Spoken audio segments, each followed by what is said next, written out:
You're watching Captains of Industry here on CNBC Africa, and I'm chatting to Carel De Wit, who is CEO of Indluplace. Thanks very much for your time. You're in a unique position as the only residential property fund on the JSE. How have investors responded?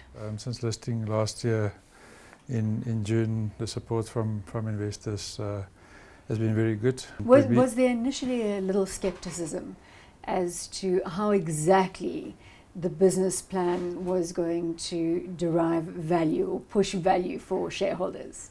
I think as I suppose any unique listing, as with residential, there was a little bit of skepticism maybe in the beginning, but we did roadshows with the guys. We told them the investment case, and I think the support from there has been very good. And afterwards, in October, November, we raised further money for acquisitions, and a lot of people a lot of investors that didn't participate in the listing then also came on board. You've delivered good growth, haven't you, to this point? Yeah, so far in terms of the portfolio growth, we've grown the portfolio by about 47% in terms of units, and from about 3,600 units, talk about flats now, residential rental flats, to just short of 5,500 at the moment. So it's been a hectic year. Traditionally, and correct me if I'm wrong, residential comes with an enormous amount of admin in terms of the management of the properties themselves. Mm-hmm. Is that a fair comment? And if so, how do you cope with that additional burden? Yeah, it's definitely a more intensive management of residential. I don't think it's particularly more difficult. You need to do the right things at the right time with the right people in place. So especially in this growing phase, it's difficult. It's got its own challenges, but we've chosen a model of outsourcing the property managers to people that we know, that are experts in the business, and they've been good for us over this last year and a bit that we've been, or since we've been listing a year, but we've been going for a little bit more than that. Arrowhead still holds about 60%, because one of the concerns when you listed was the lack of free float. Have you made inroads in terms of freeing up some of those shares? Well, Arrowhead is obviously a very big supporter and a long-term investor in Indluplace. They're still at 60%? They're still around 60%. We did, when we raised money in October last year for acquisitions, we obviously that assisted with the free float a little bit more available. It's still something that we have to work on, and as acquisitions come along, as we buy more, that will improve further. But Arrowhead is not, the intention is not for them to sell down, if I can speak for my biggest shareholder. They're there for the long term. Investec and Stanlib have also recently kicked up some interest in the fund. You are appealing to institutional investors. Is that something that you set out to do? Our investor base are quite big, even for a small free flow that we've got. We've got a lot of retail investors, but then we've got the big supporters like Visual Capital, like Stanlib, like all of the big names are invested in us, even if it is a relatively small stake for them. And we hope to, as I say, to grow that very quickly so that we get, just build on that support. Being listed brings a particular focus to how you run the business, and on a regular basis you have to engage with shareholders and share the salient information. Do you feel that pressure, being a newly listed company? Well, first of all, we've got the support and very regular interaction with the people from Arrowhead, which are, I think a proven track record and old hands in this business. So from that point of view, we've got very good support from the Gerald Leisners and the Mark Kaplans and the Imrans that supports us well. So it's not that new for us because we've got that support from them. But yes, it is different to be listed. It's different to have to declare every single detail of a transaction. That was a bit of a well, it was new for me in any event. And there's a great amount of pressure with the transparency that is required as a listed company. Indluplace declares dividends on a quarterly basis. So it's almost like having 4 year ends in a year, which adds a lot of pressure. But at the same time, it also gives the investors the sort of certainty and the insight into the company 4 times a year. It does add pressure, but that's our model, that's and that's the name of the game. That's what we presented to shareholders. What is the vision, Carel, in terms of your growth aspirations? From day one, we said that, well, first of all, residential, we believe, should be one of the bigger funds in South Africa. It's way underrepresented in a listed sector, and there's lots of opportunities still to grow our specific fund. Our ambitions is to grow, well, first of all, a diverse portfolio in the residential market. Diverse in I'm going to ask you to unpack that. What do you Sure. mean by diverse within residential? We want to have we want to cross various income levels.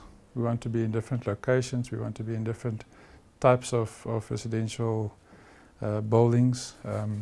We've got 40% of our portfolio is in the inner city of Johannesburg, but we're not just focusing there. We're also in the suburbs around Johannesburg, townhouse complexes, smaller So suburban across the blocks. LSMs, from lower through up to your upper LSMs. Correct. So in that sense, we want to have as I say, a diverse portfolio across all of those different Does that give categories. you a certain amount of defensiveness given the current economic landscape? We believe so, absolutely, that we're not, the inner city is a strong area, but we're not just focused there. We're not concentrated in the inner city exactly for that reason. It's more diverse. It's a lower risk if you're in a residential sector, which in our opinion, in any event, is a defensive sector in the property, in a bigger property game. The environment has changed considerably since your listing in June 2015. Yes. Politics have taken centre stage in South Africa. We've had a very, very volatile currency as a result. Economic growth for the first quarter came in at a contraction of 1.2%. Does the economic landscape concern you? Absolutely. Although we think that residential is a defensive sector in the property arena, still, and our tenants cannot escape economic situation in South Africa. So the pressure has to come through to everyone. And obviously, first of all, our ability to acquire and to expand our fund has changed considerably from November last year to now. But as I say, if you're going to be in the property sector, we believe that residential is where you should have a decent part of your portfolio for that sort of defensive. When we talk about a residential portfolio, it really is based on rental income. Is that correct? Yes. Are your vacancies ticking up in the current environment? We've not seen, if you think about the environment we are in and the economy and all of us, the difficulty, the high indebtedness of households, all of those negative things, we've not really seen that come through in our figures in terms of bad debts or spiking vacancies or anything like that. Our vacancies are still well in control. Obviously, it differs from between buildings. Sometimes you've got a specific circumstance in a building, or you've pushed the rentals a little bit too hard, and tenants will quickly tell you that you've now overstated it by 200 rands. Normally, when you adjust it, even by a small margin, it comes back. So, to answer your question, we've not seen real spikes in other bad debts, definitely not bad debts, and also not in vacancies. Do you anticipate perhaps there's a lag effect, and that the pressure will really only be felt by the consumers in the next couple of months? Well, we'll see how that works out. I think in the, shall I call them the old days, but a couple of years ago, when I was more active in the city of Johannesburg, it was almost automatic 10% escalation in flat rentals. Those days are over. No more escalations. You keep them on at a set rate for a couple of years out, or do you see slight increases? I think we're still seeing escalations. No, not at the 10% and double figures anymore, probably closer to inflation, between say 5 and 7%. But it's very much dependent on the building, where the rentals are, in terms of competition. But I do think that tenants are, well, first of all, they are informed, so they will move for a 200 rands in the more affordable side of the market. Prior to being CEO, you were FD. So your corporate track record? Well, directly before or immediately before joining Arrowhead, at the time Arrowhead Residential, before we listed the Indluplace separately, I spent a bit of time with, quite a bit of time with Johannesburg Housing Company. This is a not-for-profit company operating in the inner city of Johannesburg, doing wonderful work, great company. From there, when Arrowhead was looking to separate the residential portfolio out of their diverse portfolio, that's when I got involved to try and assist with that. And the opportunity came about and you haven't looked back? Yes, before that I've always been in property in various forms, mostly in the development side, property development side.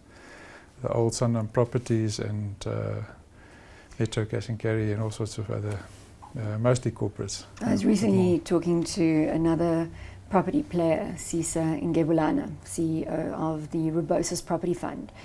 And he made the statement that to create wealth in the property game, you have to start the developments, you have to build from first phase up. Would you agree with that? Well, we've built up a portfolio of 2.3 billion only on existing properties that's been... Acquisitions of existing properties. Existing, completed, tenanted, and in the short term that's what we're going to keep doing. Cesar probably he's probably got a point if you're a little bit bigger and you start building up a pipeline, and we'll get there. At the moment we don't look at developments that much. We are in talks with some developers to maybe see if we can work out a way of adding that pipeline that feeds into us. But I think there's a lot of scope to buy existing property still in the residential sector. It's probably a bit different in the sector that he plays in. So it's demand supply in the residential space. Is there a flood of supply that you are able to buy up? I wouldn't say a flood, but there's definitely a lot of scope. There's a lot of portfolios and individual buildings that is still for sale, or that comes up for sale as there's a lot there's still a lot of movement. Is that because the developers come under pressure for one reason or another? No, there's lots of reasons for people selling, especially existing portfolios. It might be, well, let's take concrete examples. The last 2 portfolios we bought is portfolios that entrepreneurs have built up over years, and they've run it for a couple of years, and for various reasons they're looking to exit. So it's not actually, there's no reason to assume that it's stress selling from any of the players that you've bought from? We haven't bought from really distressed sellers. We've bought from people that sells for other reasons. I wouldn't say it's not. Well, it's not to say that if you can pick up a really reasonable building, if the economy becomes under more pressure, you wouldn't turn away from that. No, things change, especially if there's a high, if it's highly indebted or there's a lot of debt on a portfolio, then there must be pressure on the sellers also to start selling some of those portfolios. Although I see interest rates now, who knows where it's going to go. But who knows where it's going to go. And on that note, what do you make of the country's politics? Because economics is one thing. We've got to watch the politics because it does influence the business landscape. Absolutely influences the landscape. If we, from November last year to February this year, we saw what the politics can do to all of our businesses. Does it concern you? It obviously concerns me. I think the guys at Arrowhead, or specifically Gerald, always talks about worrying about the things he can control. Politics, I can't control that, so I worry about my existing portfolio, running that as best as I can and making the best of it.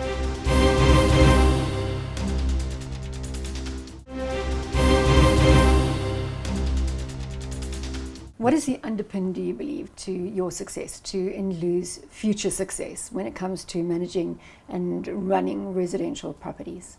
Well, you've already said that you outsource the managing of the properties, but to developing this portfolio, let me rephrase it along those lines. Well, first of all, just on the outsourcing part, we're still very much involved with the day-to-day running.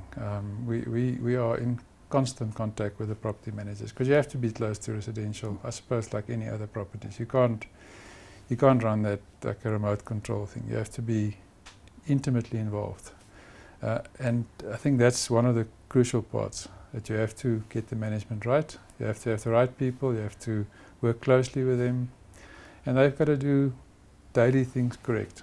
As far as the sort of expansion and our growth prospects go, as I said earlier, there's lots of opportunities.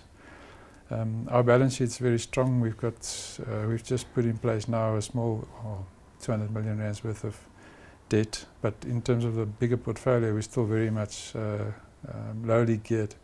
So we've got lots of room to maneuver. But you need strength of balance sheet. In this current environment with the uncertainty, I think a lowly geared fund is in a good, strong position. I'd much rather have it that way than the other way. Lots and lots of debt that you have to service, and Exactly. as you say, we don't know where interest rates are going to go. Yeah. So I think that's one of our strong points. We've got a good support from our big investors. Johannesburg is your major playground at the moment. Expansion, diversification in terms of geography? We've said that we want to build a national footprint. That was one of our big part of our strategy in this expansion. Over what time period? Well, we'll see where we can invest. We've looked at various opportunities in Cape Town and Durban and Eastern Cape and lots of the other centre. I think the demand for rental residential is strong across most of the bigger centre. You'll find good demand for it. So we must just find the right properties, the right yields, the things that work for us. We're not going to expand and grow this thing recklessly. We buy yield enhancing properties, and we're going to do it responsibly. If it takes a little bit longer, then so be it. But we're pushing as hard as we can. Are there aspirations beyond the national footprint? Would you look to Africa in the residential space, or you haven't gotten there yet? We haven't gotten there yet. That's the small one, the short answer. I think the whole offshore thing at the moment, we see a lot of opportunities in South Africa. We're a South African fund, firstly and foremostly. We're not looking at anything outside of the borders. There's enough opportunities here to grow this quite a bit more. You must have asked yourself when you listed as the first residential property fund why others hadn't done this. Yes, we have, and I think Gerald Leisner's been saying that for a long time. That there's a good case for residential in property. Maybe through his experience also with Johannesburg Housing Company and other companies in the city, that's proven that for a long time delivering good results, low vacancies, people pay. There's been a lot of bias. Are there international models along these lines? Oh yeah, there's very big residential REITs in developed markets, which is also one of the reasons why we say that this should work in South Africa as well as it does in other economies. In America, residential REITs are probably the second biggest REIT sector. So it's massive in Europe and in America.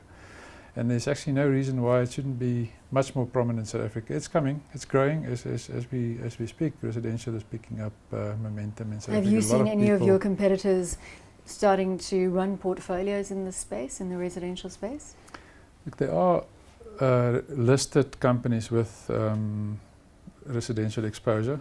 Octodec has had residential before Arrowhead.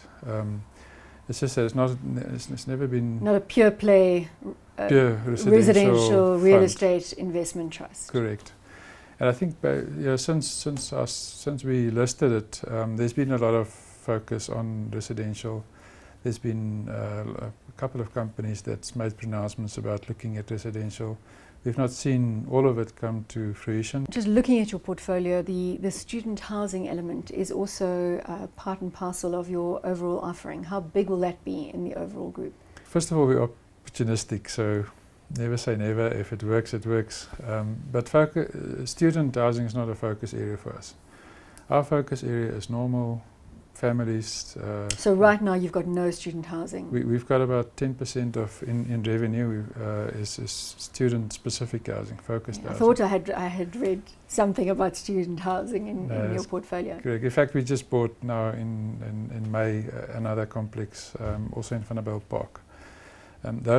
All three of the complexes we've got there have got debt leases with universities. I think it's a good investment, student housing, but you got to be careful. It's a different type of management. There's a lot of, obviously there's a lot of focus on it at the moment, and again, who knows where it's going to end up with. But it probably will also always be a small part of our portfolio. How do you define your leadership style? I like to have people around me that I can work with, that we can together sort of come up with decisions. I like to have people that work with me, not for me, but with me, to come up with solutions together. Time horizon to deliver on your vision. What do you think you need? That's a as difficult. Indluplace. We haven't set a specific size target. We've said that we want to grow it. We want to deliver good returns, growing returns for our investors. We want to grow it as big as we can, as quickly as we can. But we don't have a target that in 3 years we want to be 10 billion, because things change too quickly. What has been your most exciting investment? Yeah, exactly. The landscape, you don't know. The rand can be 15 one day, 14 the next. So very, very volatile operating environment here in South Africa. What has been the most successful acquisition you've made in the last year? In terms of financial success, the Connaught portfolio has been a good acquisition for us. It's a substantial portfolio in the city, bought it at a decent deal. It's well-run buildings, good buildings, prominent buildings. But all of the other ones also, they all have a special sort of a magic to them. Every time a deal works, it's a success. And if it works, we've bought at every deal we've done has been yield enhancing for us. So every deal is a success, even the small ones. You buy a couple of small ones, it makes a big portfolio. What is the biggest lesson that you've learned since listing? I think the biggest lesson and the hardest lesson is to be able to walk away from a deal that doesn't work. Because it's tempting. It's tempting. We've got this growth target. We want to grow. We've said to investors we're going to grow it quickly. And for some reason, for various reasons, a deal doesn't work.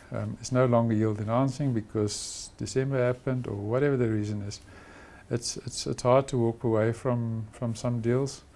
In hindsight, most of them have been the right thing that we walked away. But it's tough to walk away from, especially if it's a substantial portfolio. Something just doesn't want to work. That's hard. But at the end of the day, I suppose you've got to make a call somewhere. If it doesn't work, it doesn't work. It doesn't matter how much you like the buildings or the people or whatever. It doesn't work, it doesn't work. Carel, thanks so much for your time. It's a pleasure. We've been chatting to Carel De Wit, who is CEO of Indluplace. You're watching Captains of Industry here on CNBC Africa.